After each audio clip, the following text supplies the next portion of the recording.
السلام علیکم ورحمۃ اللہ وبرکاتہ۔ نماز کے بعد نہ جانے کتنی دیر واک کرتا رہا، کبھی رک جاتا پھر چلنے لگتا، کبھی بھاگنے لگتا۔ اسے ٹھنڈ سے فرق پڑتا تھا نہ ہی باریک بارش کے قطروں سے۔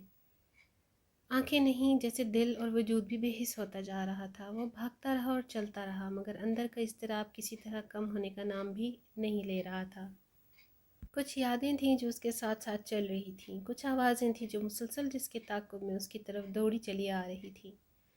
گزشتہ رات آنے والا خواب اس کے دماغ پر سوار ہو چکا تھا۔ کچھ آوازیں تھیں جو کچھ جملے مسلسل اسے یاد آ رہے تھے۔ بلو ورلڈ سٹی کی سڑکوں پر برف ہی برف موجود تھی، بچے برف سے کھیل رہے تھے۔ اسے اپنے اور علی کے بچپن کے دن یاد آ گئے تھے جب وہ اپنی شرارتوں سے لوگوں کا جینا حرام کر دیتے تھے۔ پورے دن بس کھیل کود میں ہی گزر جاتا، اتنے میں ہی ایک بچہ اس سے ٹکرایا۔ بچے دھیان سے چلو، یوسف نے اسے سنبھالتے ہوئے کہا۔ بچہ ہنستا ہوا وہاں سے چلا گیا۔ بچے کو ہنستا دیکھ کر وہ کچھ مسکرایا تھا۔ اس کا دل کیا تھا؟ بچوں کے ساتھ کھیلنے پر، ایک دوسرے پر برف پھینک رہے تھے وہ، مگر پتہ نہیں کیوں اس نے کھیلنا مناسب نہ سمجھا۔ وہ سائیکاٹرسٹ کے پاس تب سے جا رہا تھا جب سے وہ اسلام آباد شفٹ ہوا تھا، مگر اس میں کچھ خاص تبدیلی نہیں آئی تھی، حالانکہ وہ پاکستان کے معروف ترین اور ماہر سائیکاٹرسٹ کے پاس جاتا تھا۔ آج بھی اس کا چیک اپ ڈیٹ تھا۔ وہ اپنی باری کا انتظار کرتے ہوئے ویٹنگ ایریا میں بیٹھا ہوا کسی سے فون پر بات کر رہا تھا۔ میں اگلی بار ضرور آؤں گا امی، یہاں کام بہت ہے، میں ان سب کو ادھورا چھوڑ کر نہیں آ سکتا۔ آپ احمد بھائی کے ساتھ آ جائیے۔ یہاں منع کرنے کے بعد بھی امی نہیں مانی، آخر کار مان کر گھر جانے کا فیصلہ کر لیا۔ اچھا امی، آ جاؤں گا کل تک۔ اتنی ہی دیر میں اس کی باری آ گئی۔ اچھا امی، اپنا بہت خیال رکھیے گا، اللہ حافظ۔ فون رکھتے ہی وہ تیزی سے دروازے کی طرف بڑھا۔ ڈاکٹر شیزا نے حسب معمول مسکراتے ہوئے اسے اندر آنے کو کہا۔ وہ خاموشی سے اندر چلا گیا اور کرسی کے قریب کھڑا ہو گیا۔ ڈاکٹر نے اسے ہاتھ کے اشارے سے بیٹھنے کو کہا۔ وہ تقریباً 35 سال کی ہوگی، مگر انہوں نے اپنے آپ کو ایسے فٹ رکھا ہوا تھا جیسے وہ 30 کی بھی بمشکل لگتی تھی۔ ڈاکٹر شیزا کے پاس وہ پہلا پیشنٹ تھا جو 1 سال میں بھی ٹھیک نہ ہوا تھا، مگر ان کی یوسف کے ساتھ اچھی بنتی تھی۔ ڈاکٹر شیزا کے پاس 2 بیٹیاں تھیں اور 2 ہی بیٹے تھے۔ ڈاکٹر شیزا کے شوہر بھی ایک ڈاکٹر تھے اور وہ بھی یوسف کو جانتے تھے۔ کچھ خاص فرق نہیں آیا ہوا تھا اس میں پچھلی بار کی نشست سے، تو انہوں نے اپنے شوہر ڈاکٹر فاروق کی طرف سے جانے کا مشورہ دیا، جن کا روم دوسری منزل پر تھا، جس پر یوسف مان گیا۔ اسے ڈاکٹر سے کوئی غرض نہیں تھی، غرض تھی تو اس بات سے تھی کہ وہ اپنے آپ کو نارمل کرنا چاہتا تھا۔ وہ فوراً ہی اٹھ کر دوسری منزل پر چلا گیا جہاں ڈاکٹر فاروق کا روم تھا۔ اسے اندر جانے کی فوراً ہی اجازت مل گئی تھی کیونکہ ڈاکٹر شیزا پہلے ہی اس کے متعلق بات کر چکی تھی۔ یوسف نے دروازہ ناک کیا اور اندر داخل ہو گیا۔ اس کے سامنے ایک 40 سال کا شخص اسے مسکرا کر دیکھ رہا تھا۔ چہرہ پر داڑھی تھی اور سفید شلوار قمیض پہن رکھی تھی۔ ان کے چہرے پر ایک عجیب سا نور ظاہر ہوتا تھا، حالت کے 5 وقت کے نمازی لگتے تھے۔ مسکراہٹ جچتی تھی ان کے چہرے پر۔ وہ انہیں دیکھ کر ایک لمحہ تھم سا گیا۔ ڈاکٹر نے کھڑے ہو کر یوسف سے مصافحہ کیا اور پاس پڑی کرسی پر بیٹھنے کو کہا اور خود بھی سامنے والی کرسی پر بیٹھ گئی۔ مجھے ڈاکٹر شیزا تمہارے متعلق بتا چکی ہے۔ اکثر ڈاکٹر شیزا گھر میں یوسف کے بارے میں بات کرتی تھیں تو اس کی حالت کا کچھ اندازہ تو یوں ہی تھا۔ تم خود مجھے بتاؤ اپنے ساتھ کیا مسئلہ ہے؟ ڈاکٹر یوسف کی طرف دیکھ رہے تھے۔ یوسف کچھ دیر خاموش رہا اور پھر بیزاری سے بولا، مجھے نہیں پتا ڈاکٹر، وہ بیزار تھا اپنے آپ سے، اپنی زندگی سے، شاید وہ اب ایسا بن چکا تھا۔ یوسف، تمہیں پتہ ہے کبھی کبھی ہم خود سے ہی اتنا دور ہو جاتے ہیں، چاہتے ہوئے کبھی اپنے من میں جھانک نہیں پاتے۔ بیزاری کی ایک کیفیت نہیں، مکمل اذیت ہے، اور تم یہ اذیت کیوں برداشت کر رہے ہو؟ یوسف خاموش تھا، شاید بتانا چاہتا تھا مگر الفاظ حلق سے باہر نکلنا ہی نہیں چاہتے تھے۔ بے حس آنکھوں سے وہ اپنے ہاتھوں کو دیکھ رہا تھا۔ تم خاموش رہو گے تو کیسے پتہ چلے گا کہ تمہارے ساتھ کیا مسئلہ ہے؟ ڈاکٹر نے ایک پین اٹھاتے ہوئے کہا۔ یہ بات تو سمجھ گئے تھے کہ یوسف کو کوئی چیز اندر سے کھا رہی ہے۔ میں اپنے ماضی کو بھلانا چاہتا ہوں، کچھ مسکرا کر اس نے یوسف سے کہا۔ تم بھلا دو ان یادوں کو جو تمہیں اذیت دیتی ہیں۔ تو یوسف جیسے کسی چیز میں کھویا ہوا تھا۔ زندگی میں کچھ لمحے ایسے آتے ہیں جنہیں ہم چاہ کر بھی اپنی یادداشت سے مٹا نہیں سکتے۔ وقت سب سے بڑا مرہم ہے یوسف، مجھے اختلاف ہے ان لوگوں سے جو کہتے ہیں کہ وقت ہر زخم کو بھر دیتا ہے، یوسف نے ڈاکٹر کی طرف دیکھتے ہوئے کہا۔ ڈاکٹر سمجھ گئے تھے کہ اس کا مسئلہ ڈپریشن کا تھا اور انہیں اب یہ بھی پتہ لگانا تھا کہ یہ ڈپریشن کس چیز کا نتیجہ تھا۔ وہ ماہر اور قابل ڈاکٹر تھے اور انہیں یقین تھا کہ وہ اس کا علاج کر لیں گے۔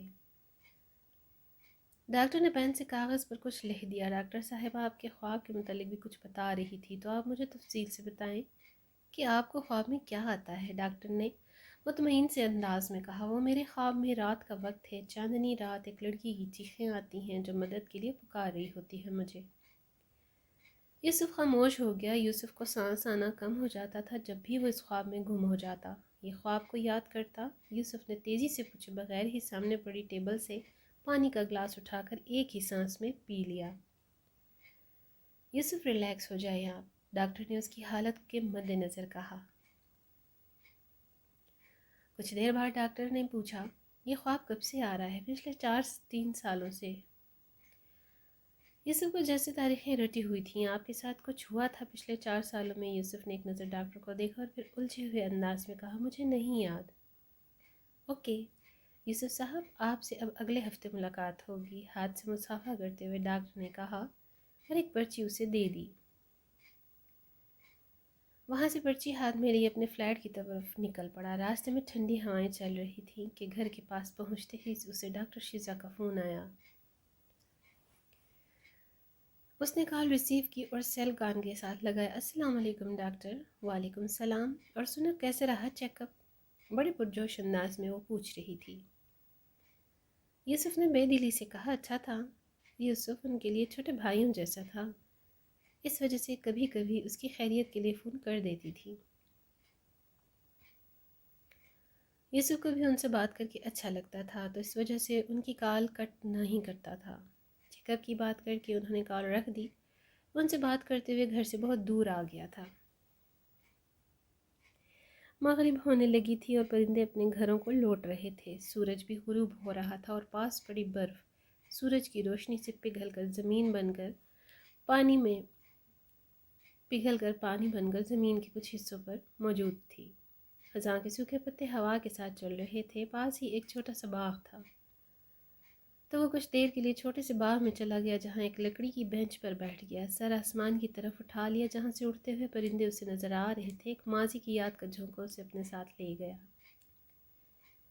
ایک سردیوں کی رات میں وہ سر کے درد سے سو نہیں سکا تھا۔ کچھ دیر بعد اس کی آنکھ کھل جاتی۔ دوسری بار جب اس کی آنکھ کھلی تو اس نے اپنے سرہانے کے پاس روشن آرا کو بیٹھتے ہوئے دیکھا۔ نیند میں ہی اس نے بولا، تم کب آئی روشنی؟ تب روشنی اس کی طرف مخاطب ہوئی، تم اٹھے بھی گئے؟ روشنی نے جواب دینے کی وجہ سوال کیا۔ یوسف اٹھنے کا کوئی ارادہ نہیں رکھتے ہوئے بھی سر کے درد کی وجہ سے اٹھ کر بیٹھ گیا۔ جب تم میرے سرہانے کے پاس اتنی خوشبو لگا کر بیٹھو گی تو مجھے نیند کیسے آئے گی؟ اپنی آنکھوں کو مسلتے ہوئے یوسف نے کہا، بس کرو، اتنی بھی خوشبو نہیں لگاتی، مانو یا نہ مانو تم بہت خوشبو لگاتی ہو۔ اگر تم ہمارے محلے میں ایسے آ جاؤ تو میری امی کہیں گی جیسے کہ تم خوشبو میں نہا کر آئی ہو، اور لوگ تمہاری طرف مڑ مڑ کر دیکھیں گے۔ یوسف بے دھیانی میں بولتا چلا گیا، اچھا لوگ تو ویسے بھی دیکھتے ہیں آدم زادیوں کو مڑ مڑ کر، مگر تم تو جن زادی ہو، تمہیں بھی دیکھے گا کوئی۔ یوسف نے مسکرا کر کہا، مگر لوگ کیوں دیکھتے ہیں؟ روشنی نے سوالیہ نظروں سے پوچھا۔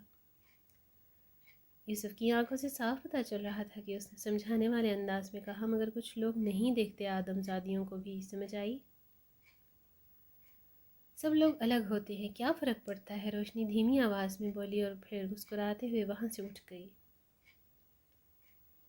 سو جاؤ اب آرام سے، مگر مجھے نیند نہیں آ رہی، یوسف نے فوراً سے جواب دیا۔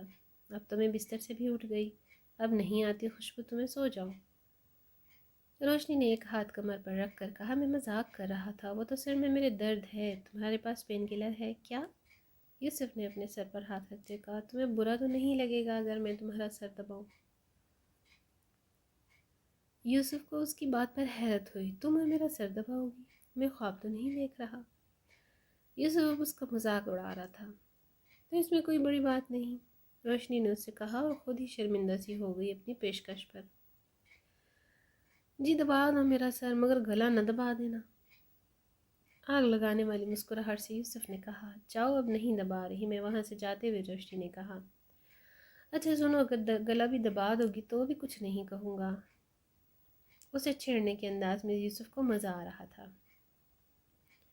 میرے بس میں ہو تو گلا ہی دبا دوں تمہارا۔ یوسف کمرے سے باہر جاتے ہوئے روشنی نے کہا۔ وہ باہر جا چکی تھی۔ مگر یوسف کا سر درد ویسا کا ویسا تھا، سونے کی کوشش کرنے لگا، نیند آنکھوں کے کناروں تک آ گئی مگر درد کی وجہ سے کروٹیں بدلتا رہا۔ کچھ دیر بعد آخر نیند نے اسے اپنی آغوش میں لے ہی لیا، اس سے سوئے ہوئے ایسا محسوس ہو رہا تھا کہ کوئی نرم سے ہاتھ اس کے ماتھے کو دبا رہا ہے۔ اس نے ایک بار اپنی آنکھیں کھولنے کی کوشش بھی کی مگر کھول نہ سکا، ساری رات ایسے ایسے لگتا رہا کہ کوئی اس کو سر دبا رہا ہے۔ سر درد صبح تک ٹھیک ہو چکا تھا، وہ جانتا تھا کہ اس کے سر کا درد کس نے ساری رات دبایا۔ ایک مسکراہٹ کے ساتھ وہ بیڈ سے اٹھا اور کپڑے بدل کر نیچے کچن میں گیا۔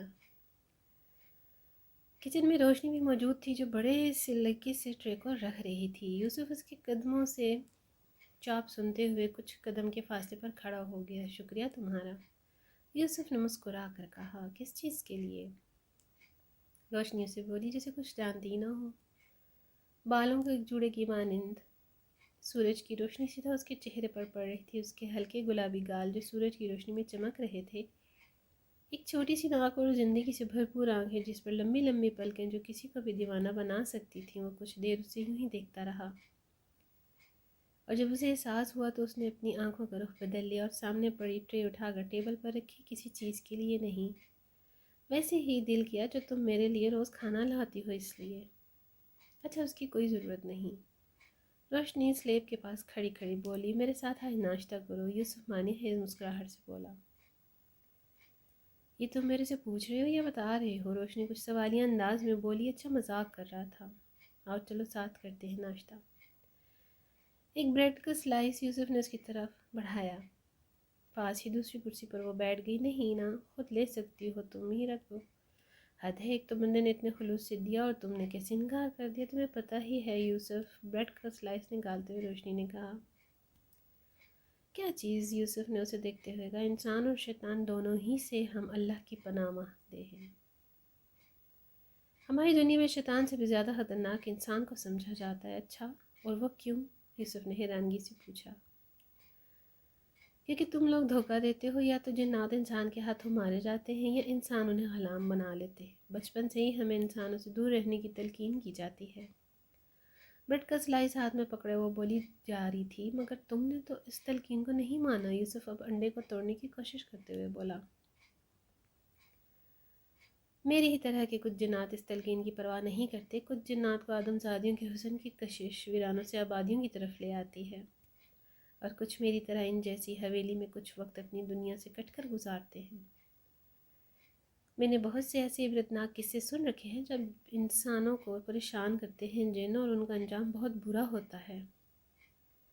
یوسف کی روشنی کی طرف دیکھتے ہوئے کہا، دیکھو یوسف، ہم کسی کو کچھ نہیں کہتے جب تک کوئی ہمیں کچھ نہ کہے، اور کچھ جن ہوتے ہیں جو آدم زاد اور آدم زادیوں پر فدا ہو جاتے ہیں تو ان کی کوئی سزا ہوتی ہے۔ تمہاری دنیا میں میرے قبیلے میں اسے قید کر لیا جاتا ہے، پھر کسی جن سے اس کی شادی کروا دی جاتی ہے۔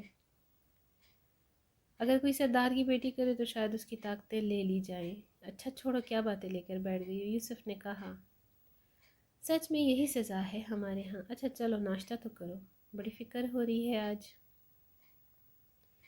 تم میری دوست ہو، اتنا تو حق بنتا ہے میرا بھی۔ کتنی ہی دیر اس حویلی میں ان دونوں کے کہے گونجتے رہے۔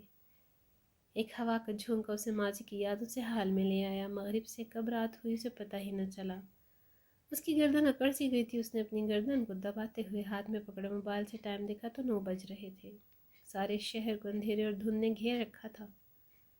اس نے اپنی آنکھیں ملی اور وہاں سے اٹھ گیا اور اپنے فلیٹ کی جانب بڑھ گیا۔